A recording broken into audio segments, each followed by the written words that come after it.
Toda esta historia comienza un 19 de diciembre de 1893, cuando el diario parisino Le Petit Journal publicó una convocatoria realizada por el periodista Pierre Giffard para celebrar una insólita prueba automovilística entre el 19 y el 24 de julio del año siguiente, en 1894, una carrera que recorría las carreteras que separaban la capital francesa de la ciudad de Rouen, con diferentes paradas programadas para que los caballeros en este momento pudieran tomar un refrigerio, ya que era una carrera o un tramo bastante largo. En aquellos años no habían pilotos profesionales, se desconocía completamente este tema, eran auténticos General Drivers, o así se les hacía llamar, que como muchas ocasiones acudían a las pruebas con sus propios vehículos, y es más, muchos de los conductores acudían con vehículos de su propia creación. Estamos hablando de 1893. Las carreras, o al menos las primeras, eran puro marketing, ya que además de que solían estar organizadas por la prensa y eran publicitadas, ganar una carrera en este tiempo significaba publicidad y renombre, que a su vez traía ventas y capital, debido a lo anteriormente mencionado, de que muchas personas creaban sus propias máquinas. Así nacieron muchas marcas, ya que las carreras resultaron ser influyentes para los compradores y los fabricantes comenzaron a invertir grandes cantidades de dinero en esto. Todo se acabó abruptamente con la llegada de la Primera Guerra Mundial, aunque eso es un tema de hablar más adelante. Regresando a la considerada primera carrera de la historia, hay muchas curiosidades que hoy pueden parecer totalmente fuera de lugar. El objetivo principal de las primeras era demostrar cuál era el mejor vehículo del momento y exhibirlo. De paso, el desarrollo tecnológico del sector del automóvil en Francia era parte de mostrar. El señor Giffard optó por una convocatoria abierta, es decir, cualquiera podría apuntarse con cualquier vehículo, aunque se debía cumplir una serie de condiciones. Regresando a la considerada primera carrera de la historia, hay muchas curiosidades que hoy pueden parecer totalmente fuera de lugar, ya que, como dijimos, el objetivo era demostrar cuál era el mejor vehículo del momento. Y además los pilotos iban vestidos completamente de calle, es decir, vestirían como en cualquier otra ocasión, y sin embargo, aunque la respuesta fue muy buena, de más de 150 autos que estaban pensados en competir, finalmente solo 21 pudieron tomar la salida. Todos los demás no cumplieron con las exigencias de la prueba, aunque algunos no podían siquiera seguir marcha más de 5 minutos seguidos. En las normas se establecía que se podía correr con cualquier tecnología de propulsión, así que se juntaron en línea de salidas motores de combustión, otros de vapor, los había alimentados por gas e incluso eléctricos. Lo más llamativo fue un vehículo que usaba el peso de sus ocupantes para desplazarse. A aquella dicha carrera se le denominó Les Voitures sans chevaux, al español los carruajes sin caballos, ya que tenía un formato tipo rally, es decir, que se disputaba en una carretera, entonces no había muchos problemas con el tráfico y los participantes salían de uno en uno, con un orden establecido y con una separación de 30 segundos entre cada uno. En cada auto, además del conductor, y en algunos casos había un mecánico, debía ir un juez. Este se encargaba de que se cumplieran las normas y además de valorar una puntuación de 0 a 20 al estilo de conducción. Esta primera carrera duró nada más y nada menos que 6 horas y 48 minutos con una velocidad media por parte del ganador que no superó los 20 km por hora, y el primero en llegar fue Jules Albert, el conde de Dion, que iba acompañado por su mecánico Georges Bouton. El carro que conducían era un de Dion Bouton con motor de vapor, que había sido diseñado por Gilbert Daimler. Recordemos que esta sería quien fundaría Daimler, fabricante del primer automóvil con motor de combustión a 4 ruedas, y posteriormente se asociaría con Carl Benz para dar lugar a Daimler-Benz, hoy conocido como Mercedes AG. El segundo clasificado fue un Peugeot, que empató con un Panhard et Levasseur. Seguidamente daríamos un salto a 1911. Pues según parece, el primer rally de la historia considerado fue el Rally de Montecarlo, que tuvo lugar en enero de 1911, en el Principado de Mónaco. Fue organizado por el Automóvil Club de Mónaco y fue concebido como una prueba de fiabilidad y conducción en carreteras de montaña en invierno.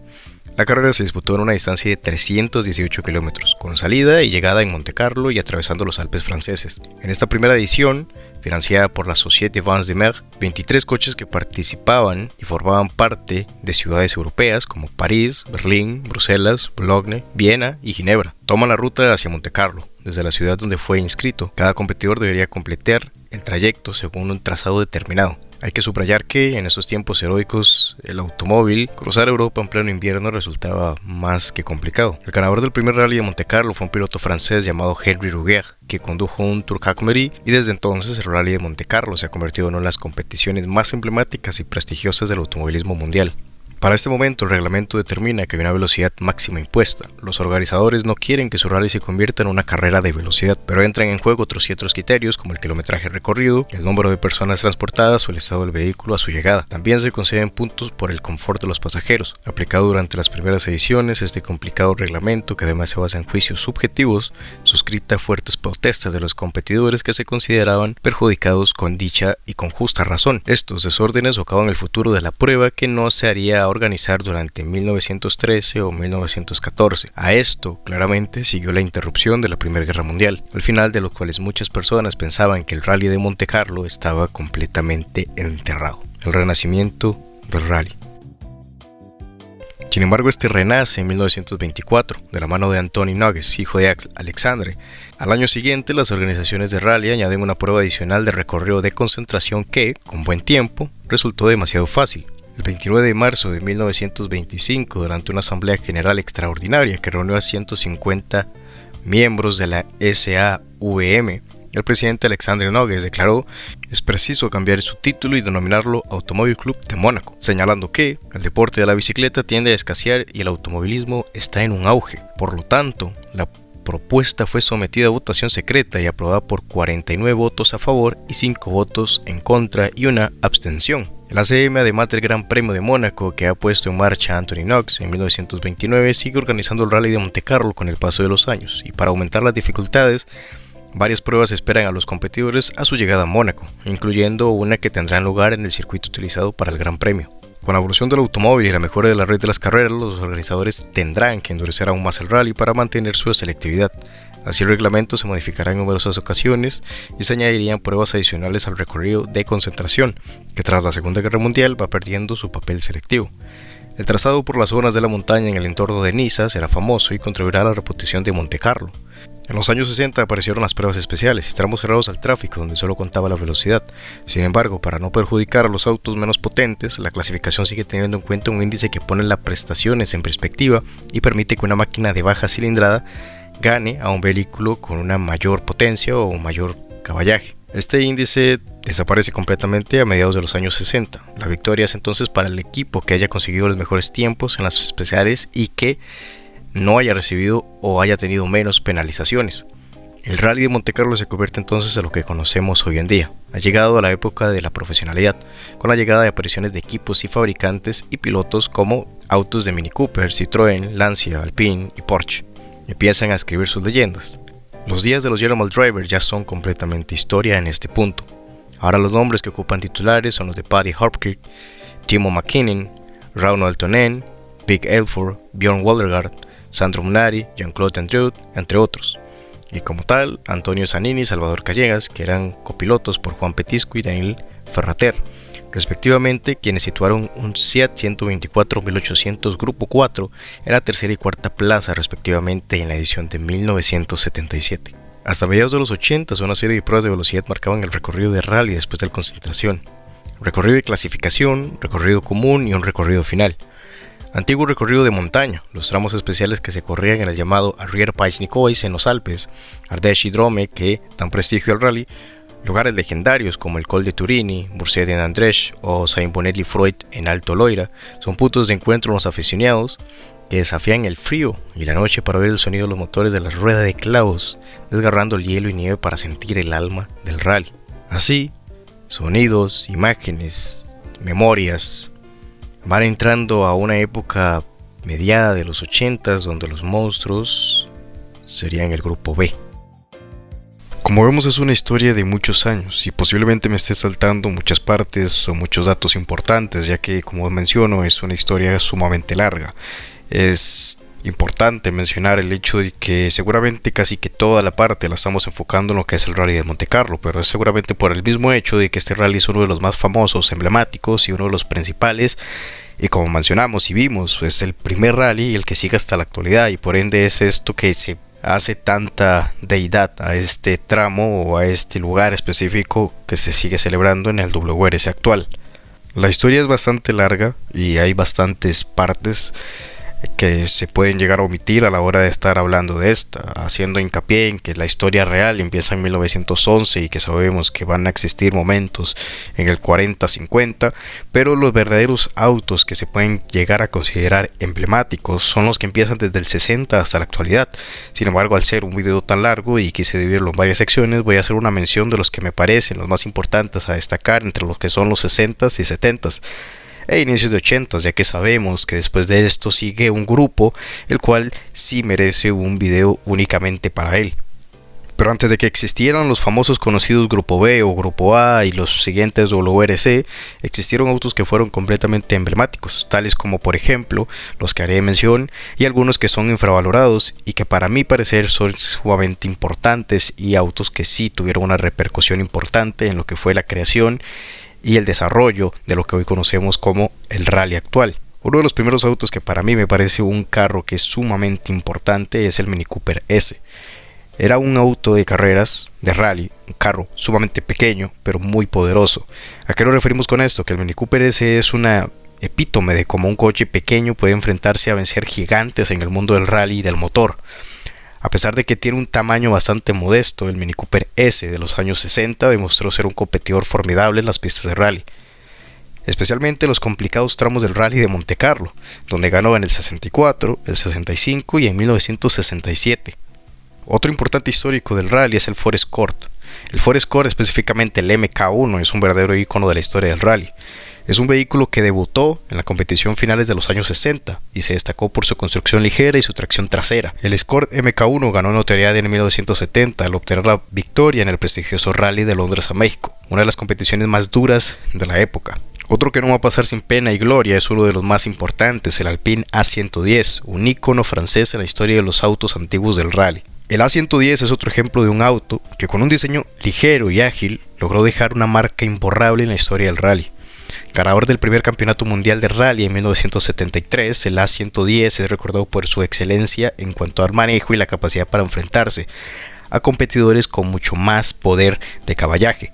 Uno de mis favoritos y uno de los más importantes en lo personal es el Lancia Stratos. El Stratos tuvo un diseño radical con un motor V6 que era de Ferrari, y fue un vehículo que no solo dominó las competiciones del rally de la década del 70, sino que también cambió la percepción de lo que un auto de rally podría llegar a ser. Con una forma de cuña y única y un chasis bastante ligero, el Stratos fue diseñado específicamente para competir en el rally, lo que lo convirtió en una máquina prácticamente imbatible en su época.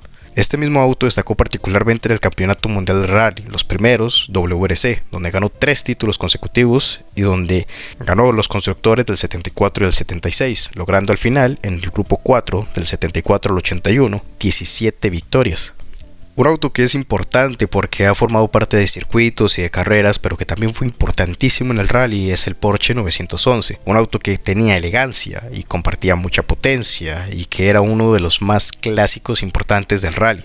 El 911, aunque más conocido por dominio en pistas de carreras, como menciono, también dejó una huella significativa en el mundo del rally, ya que tenía un motor trasero y una tracción trasera que lo hacía sumamente veloz y a veces un poco difícil de maniobrar. Fue una lección audaz para los pilotos de rally, quienes supieron aprovechar su diseño único para conquistar terrenos desafiantes. Sus participaciones más importantes en eventos, como por ejemplo el Rally de Monte Carlo y el East African Safari Rally, cimentó su reputación como un auto de carreras de rally que combinaba elegancia y rendimiento.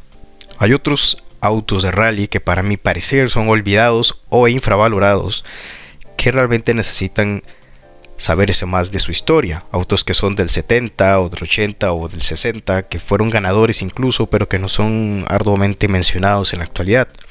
Uno de estos es el Alfa Romeo GT V6. El GT V6 también fue un carro que era bastante exitoso en su momento. El chasis era de un tipo 116 desarrollado para carreras desde su primera aparición en el Rally de San Martino di Castrosa del 74. Los éxitos en las carreras incluyeron ganar el Campeonato Europeo de Turismo durante 4 años consecutivos, del 82 al 85, el Campeonato Británico de Turismo en el 83, conducido por Andy Rose, así como muchas otras competiciones de carreras de rally y competiciones nacionales como en Francia e Italia. Un GT V6 del Grupo A, conducido por el piloto francés Yves Stubet, ganó el Campeonato Francés de Super Touring en sucesión del 83 al 84. Ganó un poco más de popularidad después del 74, cuando realmente era un auto que era realmente infravalorado.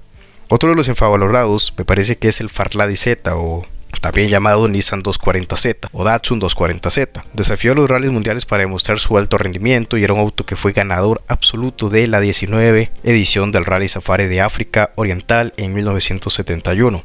Y supuso la segunda victoria consecutiva de la Nissan tras la victoria del año anterior del Datsun Bluebird. El motor montado en la máquina de competición era un L24 con 6 cilindros en línea DOHS de 2.393 cilindradas y que generaba 210 caballos de fuerza.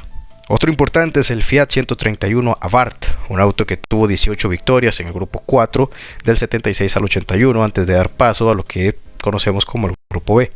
El Fiat 131 demostró ser una fuerza imparable en el grupo 4 a finales de la década de los 70, venciendo al Ford Escort RS en su camino hacia 3 campeonatos mundiales del WRC en el 77, 78 y el 80.